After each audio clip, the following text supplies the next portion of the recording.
The street was quiet, washed in the silver hue of evening drizzle. Cars hummed in the distance, neon lights blinked lazily from a small grocery store window. A young girl, no older than 20, stood under a flickering street lamp clutching a small, worn-out bag. Her name was Lily, her shoes soaked, her hands trembling not from the cold, but from hunger. She had just finished her shift at a diner, her uniform still carrying the scent of coffee and grease. Yet, despite her exhaustion, her eyes held a warmth that refused to die. Across the street, an elderly woman struggled with her groceries, bags tearing, oranges rolling onto the wet pavement. People passed by, pretending not to see. But Lily, she saw. She always did. Without thinking, she ran across, her shoes splashing through puddles. "Let me help you," she said softly, her breath misting in the air. The old woman looked up, frail, shaking, yet surprised. "Oh, dear, thank you. You're the only one who stopped." Lily smiled. "It's okay. We all need a little help sometimes." They walked slowly toward a nearby bus stop, Lily balancing the bags like fragile treasure. A small moment, simple, unseen, yet it carried the kind of beauty that changes lives. "Before we dive deeper, tell me, where in the world are you watching from? It amazes me how far a single story can travel. Drop your city, let's see how wide kindness still spreads." When they reached the corner, the woman stopped to catch her breath. Her voice trembled as she said, "You remind me of my daughter, she used to help everyone too." Lily smiled shyly. "She sounds wonderful." The woman's eyes clouded. "She was." A pause. The rain whispered secrets neither dared to speak. Lily didn't ask more, she simply offered her umbrella and walked beside her in silence.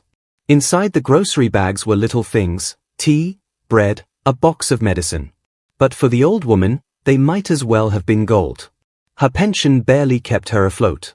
Lily carried them all the way to a tiny house at the end of the street, old paint, broken steps, but with flowers still growing by the door. "Thank you, my dear," the woman said. "I wish I could give you something." Lily shook her head. "No need. You've already given me a reason to smile today." The woman's lips trembled into a smile that looked like gratitude and sorrow stitched together. As Lily turned to leave, she didn't notice the black car parked under the trees. Inside, behind tinted glass, a man watched, silent, still, a billionaire who rarely stopped for anything. But tonight, something about that soaked girl with tired eyes and gentle hands made him stay. He watched her walk away, umbrella swaying, unaware that her kindness had just rewritten her fate. The rain slowed to a drizzle as Lily turned down the narrow alley toward her apartment, a rundown building with chipped bricks and flickering lights. The kind that smelled of old rain and forgotten dreams. She climbed the stairs carefully, each step creaking like a tired sigh. Inside her small room, she dropped her worn bag onto the bed and looked at the ceiling, feeling the ache in her shoulders. Helping that woman hadn't filled her stomach, but somehow, it filled her heart. She poured herself a glass of water, her dinner for the night, and sat near the window. The city outside buzzed with 1,000 lives, yet hers felt quiet, almost invisible. Still, she whispered to herself, "It's okay, at least I did something good today." What Lily didn't know was that across the street, the same billionaire who had watched her earlier, Mr. Jameson Hale, a man whose name built skyscrapers, hadn't driven away. His driver waited silently as Hale sat there, eyes fixed on the little apartment window that glowed dimly like a fragile candle. "Find out who she is," he said softly.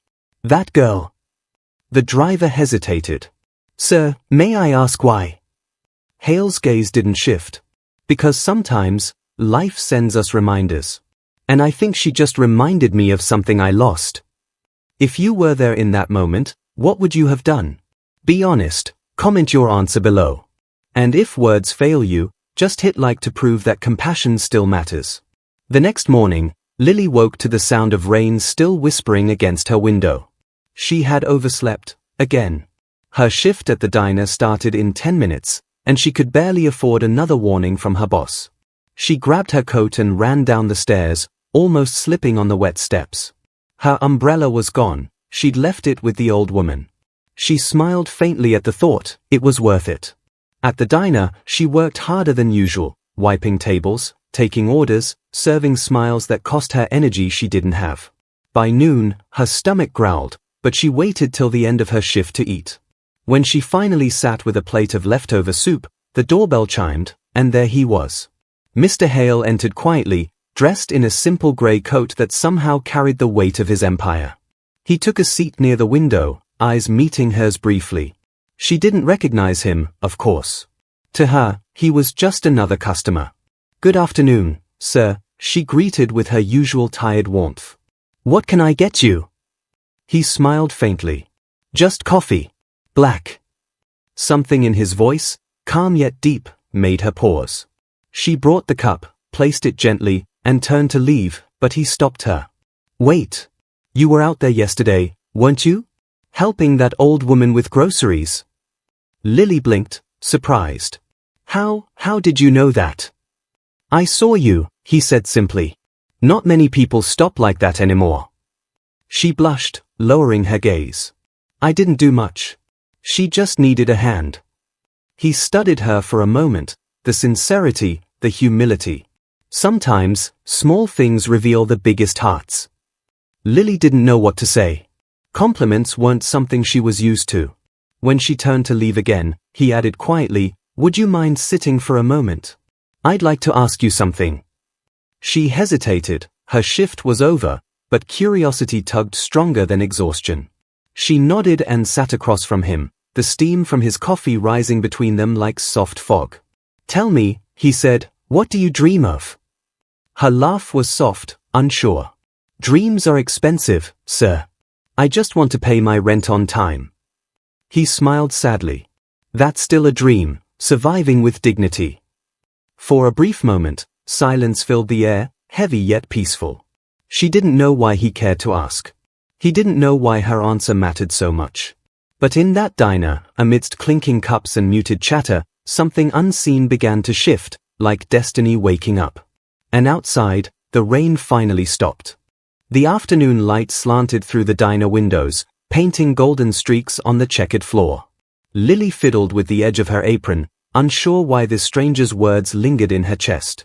She had met hundreds of customers, impatient, loud, indifferent, but something about this man felt different. His calm eyes held both sorrow and strength, like someone who had known loss yet learned to hide it behind power. Mr. Hale watched her carefully, his fingers resting on the coffee cup he hadn't touched. "You said surviving with dignity," he murmured, almost to himself. "That's not something most people your age talk about." Lily offered a small, polite smile. "I guess life teaches you early when it has to." There was a pause, heavy, meaningful. She wanted to change the subject, but her voice betrayed her. "I lost my parents when I was 16, she said quietly. "Since then, it's just been me. I work, I study when I can. I try to stay kind, even when it hurts." He leaned forward slightly. "And it often does, doesn't it?" She nodded. "Yes. But kindness is the only thing I can still afford." Her words hung in the air, fragile as glass.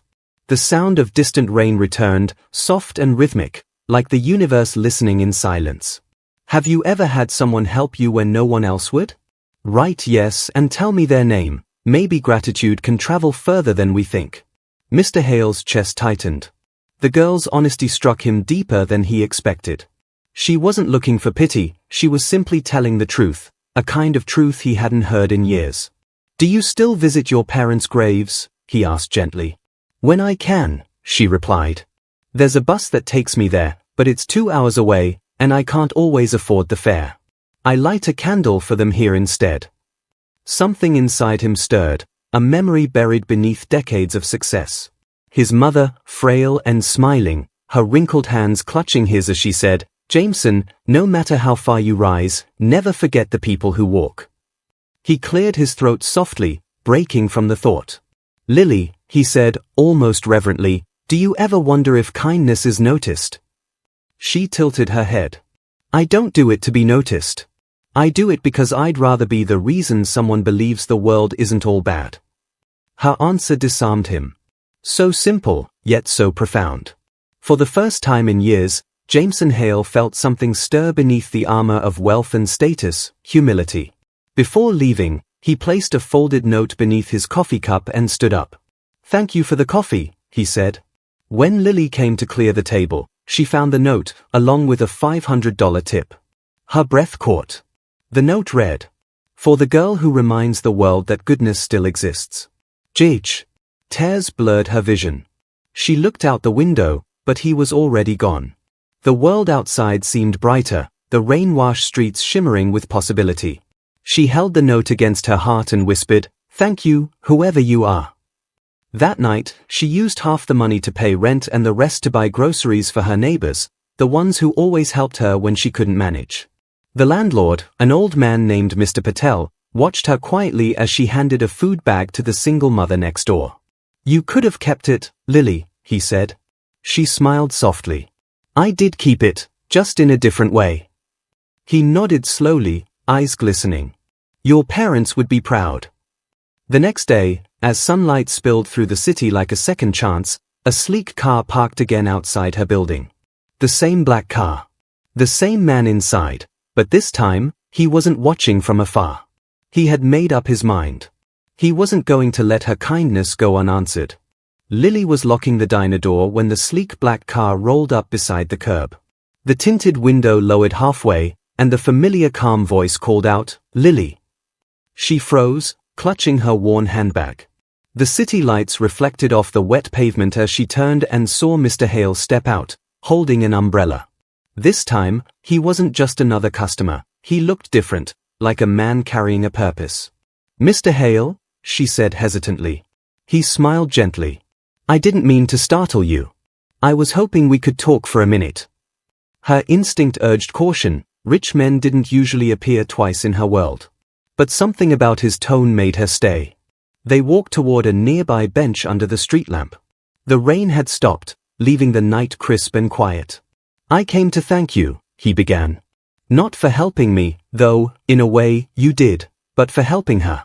The woman with the groceries. That was my mother." Lily's heart skipped. "Your mother?" He nodded, eyes softening. "She lives alone now. I visit her when I can, but business keeps me away too often.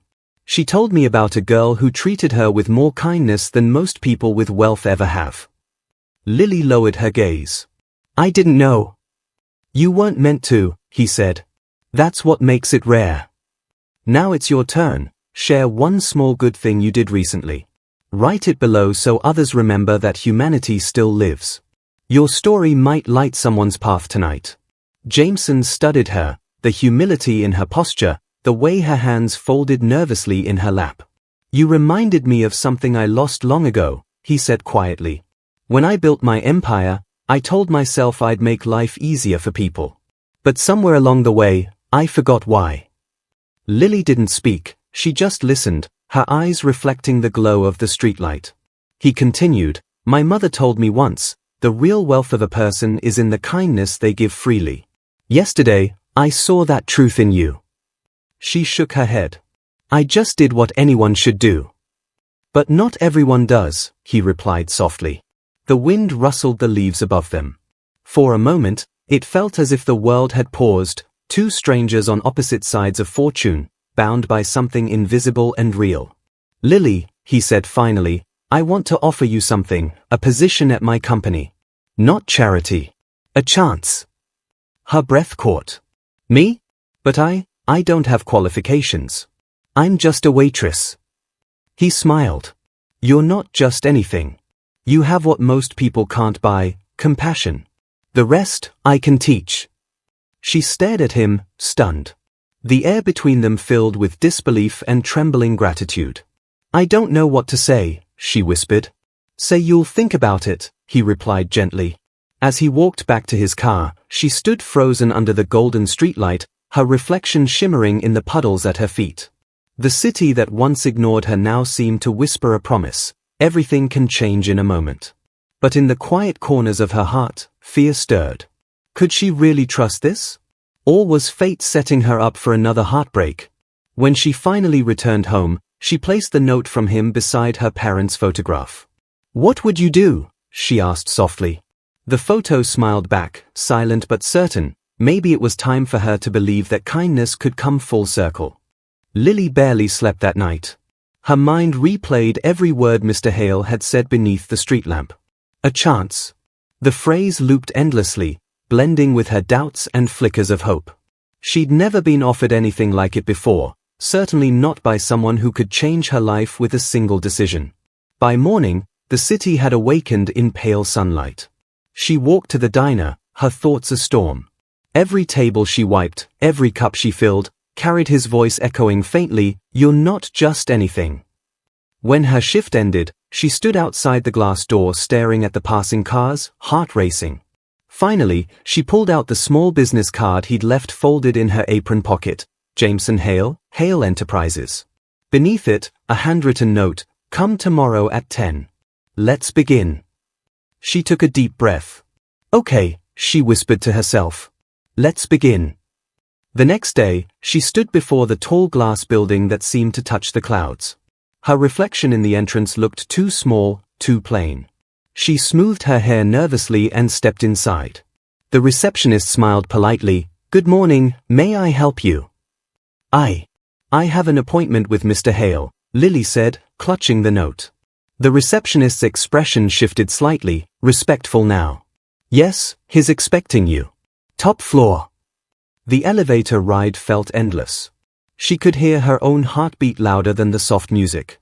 When the doors opened, the view of the city from the massive windows stole her breath.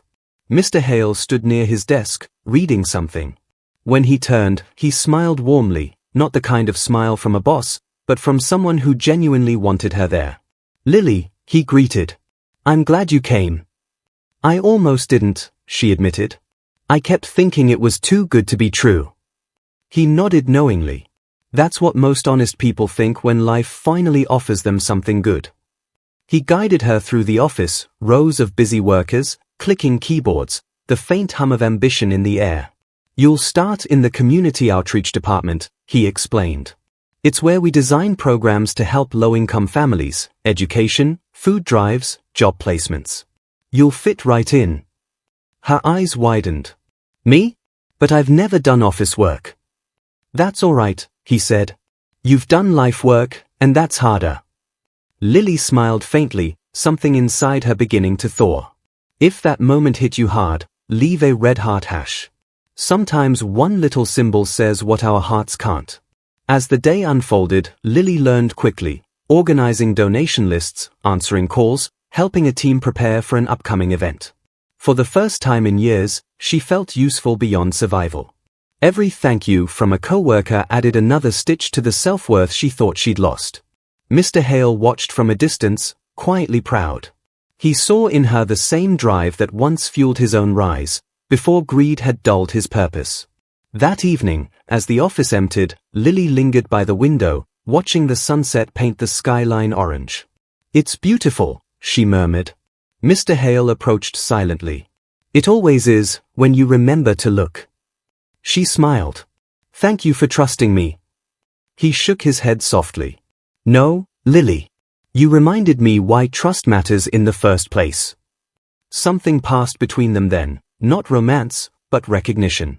Two souls from different worlds, bound by the quiet miracle of empathy. As she walked out of the building, she passed a framed photo on the wall, a charity gala from years ago. Mr. Hale stood beside a woman who looked familiar, the old woman with the groceries. His mother. She smiled brightly in the photo, hand on her son's shoulder. Lily felt tears well up. She realized this wasn't luck. It was grace, the kind that returns when you least expect it.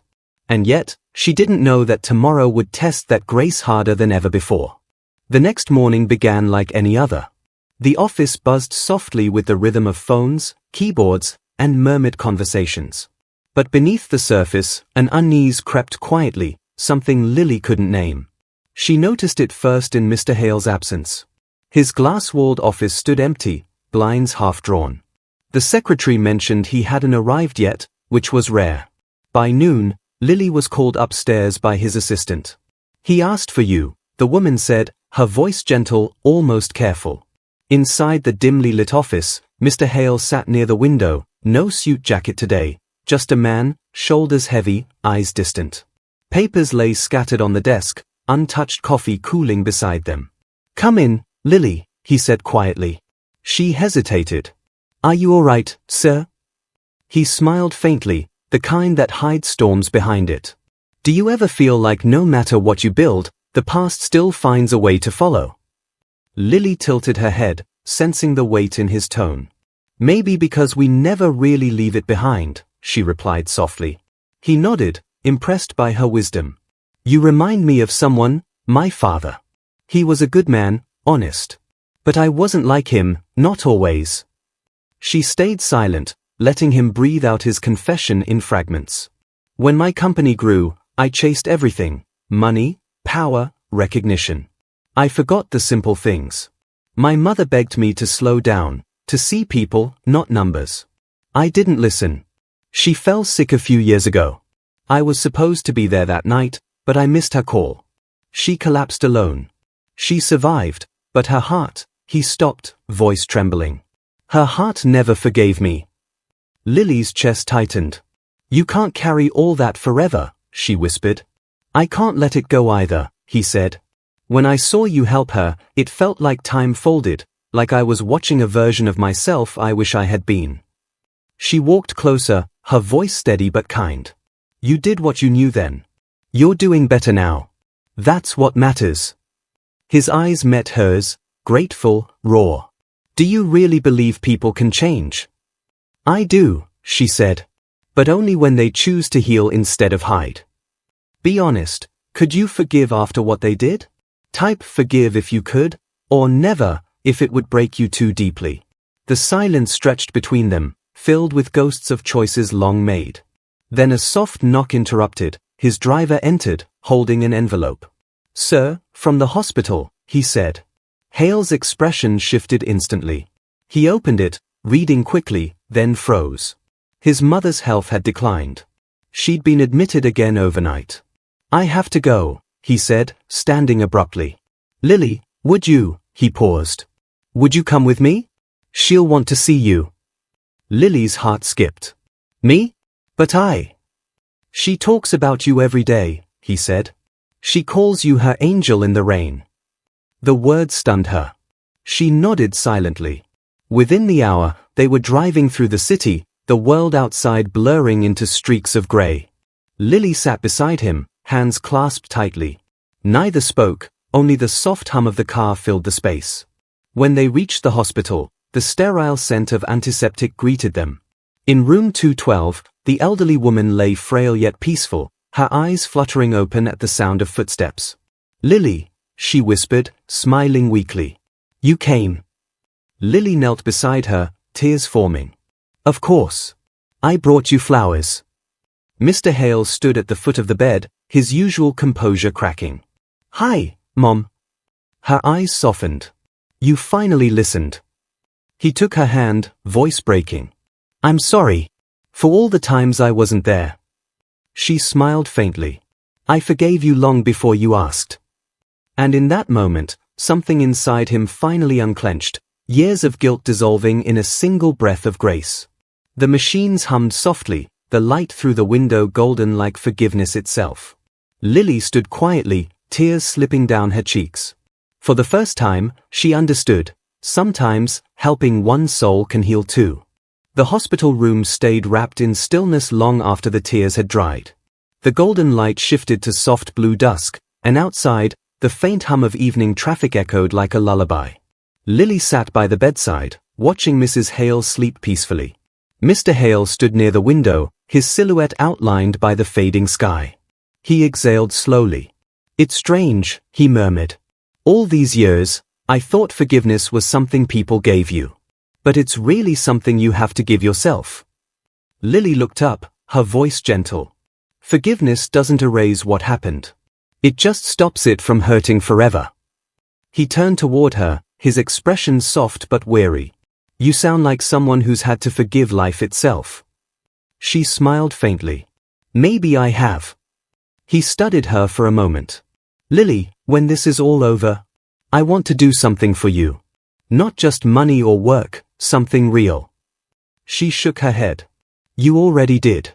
You gave me a chance to stand again. He smiled, the first genuine one in days. Then maybe we both gave each other that. The air between them felt lighter, like the weight of their separate sorrows had fused into something healing. As they sat there, Mrs. Hale stirred slightly and whispered, "Promise me something, both of you. Don't let the world make you cold. People need hearts like yours." They both nodded, tears silently tracing their cheeks. Days passed, and Mrs. Hale's strength returned slowly. Lily visited often, bringing her tea, reading her stories, filling the room with laughter.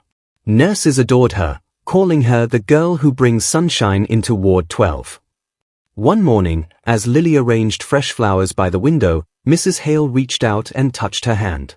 "My son told me he offered you a position," she said. Lily nodded. "Yes. He believed in me before I did."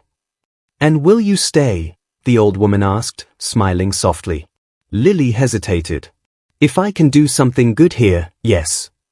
Mrs. Hale chuckled. "Then you already have. If you believe love still wins, comment amen. Let's fill this section with hope. Maybe someone scrolling right now needs to see it." Weeks later, Lily walked through the glass doors of Hale Enterprises not as the shy waitress who had once trembled in awe, but as someone who belonged. Her department had grown under her quiet leadership: new projects, food banks, educational grants. Mr. Hale often watched from afar, letting her light lead where his logic once ruled. One afternoon, he called her into his office. "There's something I'd like you to see," he said. He opened a folder, a proposal with her name on it. The Lily Initiative, Building Hope Through Kindness. Her hands flew to her mouth. "You named it after me?" He smiled. "No. I named it after what you taught me." Tears shimmered in her eyes as she whispered, "I don't deserve this." He shook his head. "You earned it, every moment you chose kindness when life gave you reasons not to." That evening, as she left the building, the city lights flickered like stars fallen to earth. The same street where she once carried groceries for a stranger now looked entirely different, not because it had changed, but because she had. She stopped under the same street lamp where their story began, letting the wind brush against her face. A thought rose quietly inside her heart: maybe kindness isn't a ripple after all. Maybe it's a wave that circles back, bringing light to everyone it touches. And for the first time in a long while, she looked up at the night sky and whispered, "Thank you for seeing me." Months drifted by, and the seasons changed quietly, spring spilling its soft light over the city. Flowers bloomed along the sidewalks where Lily once hurried in the rain, and the world seemed gentler now, as if it, too, had been touched by the kindness she carried. The Lily Initiative had grown far beyond what she'd imagined. Her small team had helped hundreds of families find housing, provided scholarships to struggling students, and organized food drives that reached forgotten corners of the city. Every newspaper article that mentioned her name still felt surreal. She hadn't done it for recognition, she had done it for the version of herself who once counted coins just to eat. One evening, after a long day of planning an outreach event, Lily visited Mrs. Hale again. The elderly woman's health had stabilized, her laughter stronger than ever. Together, they sat near the window, watching the sunset bleed gold into pink. "You've changed this city, Lily," Mrs. Hale said softly. Lily smiled. "Maybe just a small part of it." Mrs. Hale shook her head. "No, dear. You reminded people that good still exists, that one act of compassion can rewrite a life." Mr. Hale entered the room quietly, listening to the exchange with a proud yet humbled heart. "She's right," he said, setting down a basket of lilies. "You changed more than lives, Lily. You changed me." Lily looked at him, eyes warm. "Maybe we just reminded each other of who we were meant to be." He chuckled softly. "My mother says fate doesn't make mistakes, it just takes the long way around." They all laughed quietly, the sound gentle and healing. As the sun slipped lower, Lily stood and walked to the window. Outside, a young boy helped an elderly man cross the street. The sight made her smile. Kindness had begun to echo. "Do you ever think about that day?" Mr. Hale asked suddenly. "Every time it rains," she replied with a nostalgic grin. "Because that day, I didn't just help someone. I met the lesson that would change everything." The old woman nodded knowingly. And you proved something this world often forgets: kindness is never wasted, even when no one is watching. Lily turned back toward them, her voice soft but strong. It always finds its way home. The room fell into a comfortable silence, the kind filled not with absence, but peace. Outside, the street lights flickered on, one of them the same that had witnessed it all. If this story moved you, don't scroll past quietly. Tap like, not for me, but for the soul who carried this pain and still stayed kind. One click can be your way of saying, I felt you. That night, Lily walked home beneath the soft drizzle that had begun again, the same kind of rain from the day her life had changed. But this time, she didn't shield herself from it. She let it fall, each drop reminding her of grace, forgiveness, and second chances. As she passed the old grocery store, she saw a young girl struggling with heavy bags.